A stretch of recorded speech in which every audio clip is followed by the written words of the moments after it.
Hello everyone! And today we are going to compare the cameras of two devices, the Samsung Galaxy Z8, Z Fold 8 and Z Fold 8 Ultra. It's quite a tongue twister. Let's do this. Before I show you the photos, I'll take just a minute of your time to explain what's actually inside the cameras of these two devices, so that you understand where the difference might come from. Let's put it this way. The regular Fold 8 has a 50 megapixel main camera, while the Fold 8 Ultra has 200 megapixels, and it is a different physical sensor.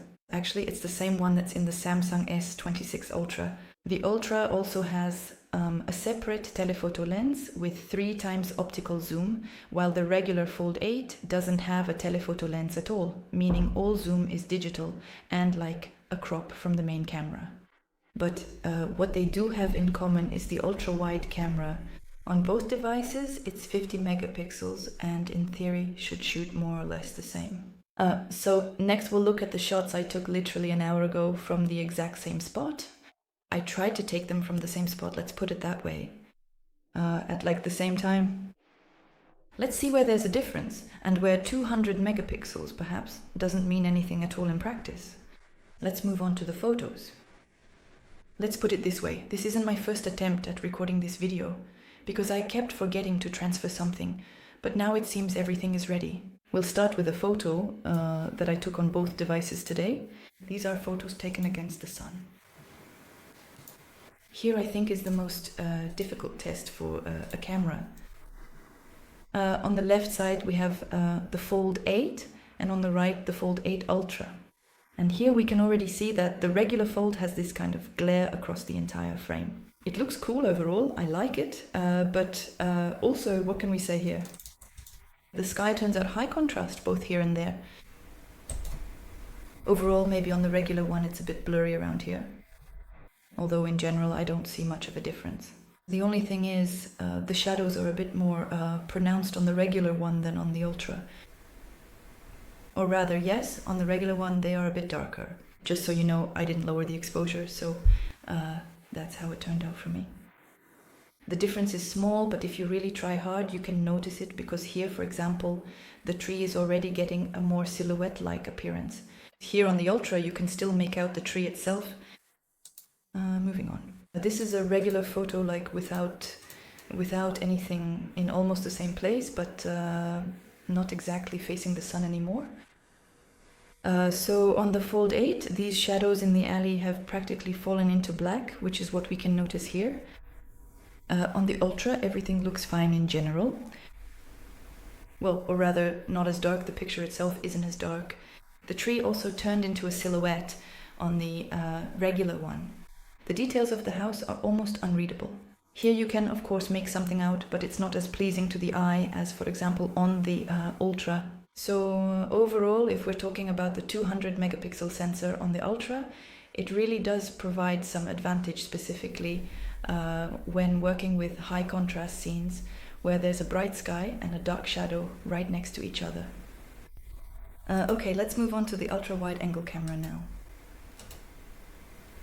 Here it is. And here it is. And here the situation is generally the same.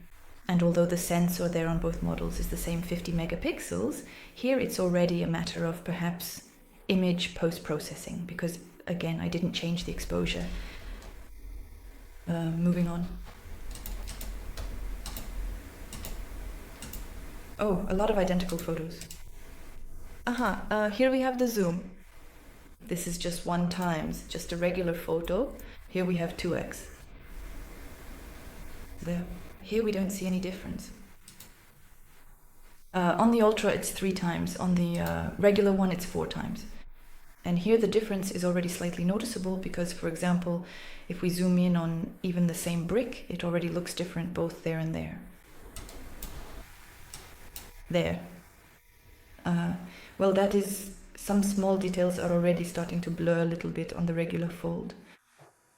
Well, because this is, again, a digital crop, there is no optics here. And now let's switch to the maximum 10x zoom for the regular Fold. And here the difference is also already noticeable.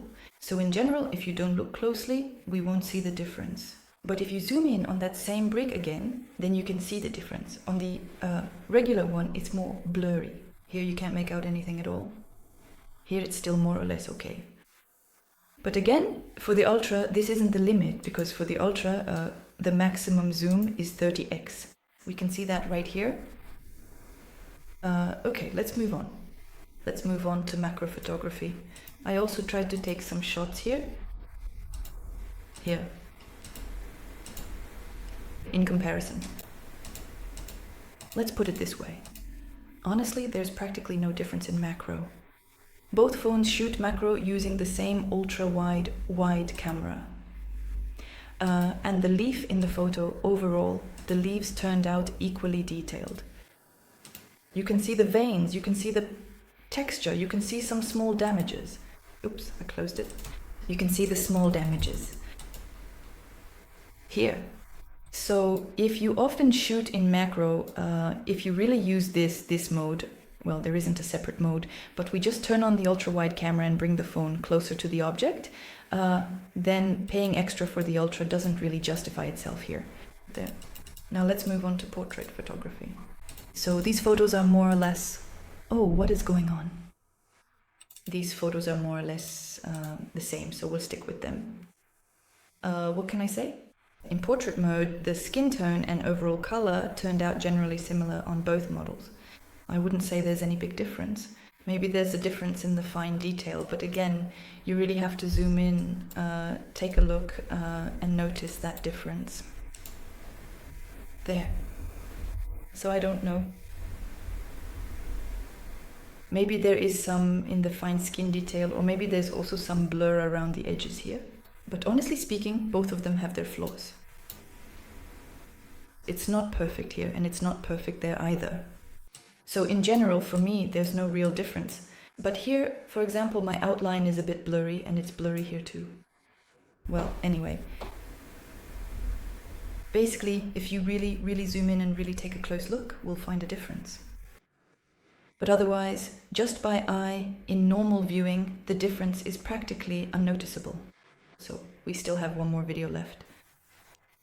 I actually a little bit, as I said, this wasn't my first attempt to record this video. I did mess up a little bit on something. And I recorded the video on the regular fold in 4K 60 FPS and on the Ultra in 1080 30 FPS, I think. So I just forgot to change that to make everything the same. So actually, let's look at the difference.